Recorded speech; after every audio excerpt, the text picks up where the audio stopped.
Ben McKee, Rob Lewis here with your full court press from Indianapolis. Tennessee beats Longwood on the hardwood by a lot of points, Rob. Yeah, 88-56. And just, Tennessee was a heavy favorite. Nobody's popping any champagne corks for moving on into the second round, but I think you had to be really impressed with just how locked in and focused and how well they executed from really the opening of the game.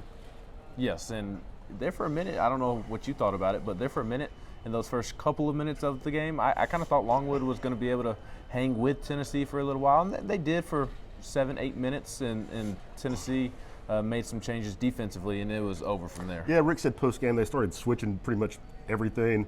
I think, Eurosh coming out, Volquest coming in, kind of jump-started things, and excuse me.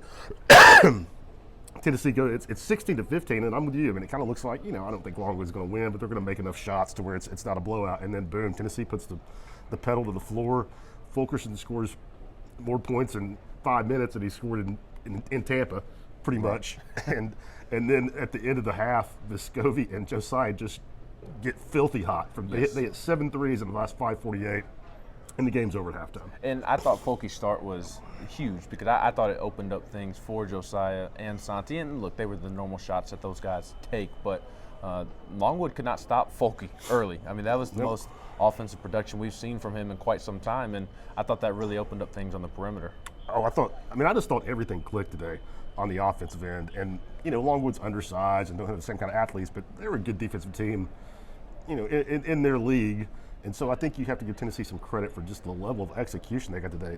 They set NCAA records for the program for shooting percentage of the game. They shot 60%, and for three-point percentage in the game, 58%.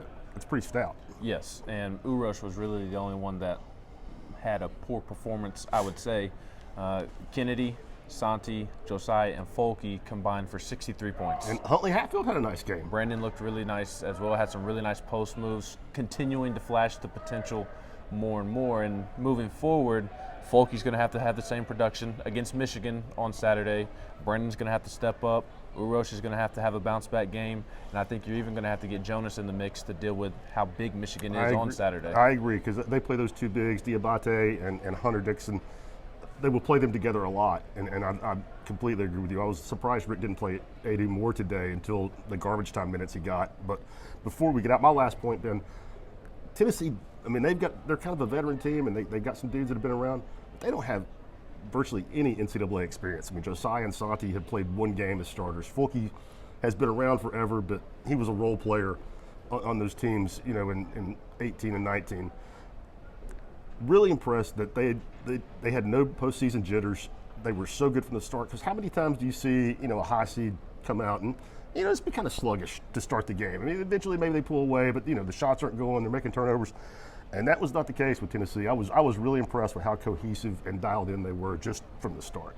Absolutely. Plenty of coverage of Tennessee's win over Longwood coming your way at Volquest.com as we also get you ready for Saturday's big game between Rick Barnes and Juwan Howard. He's Rob Lewis. I'm Ben McKee. Duck, Coach.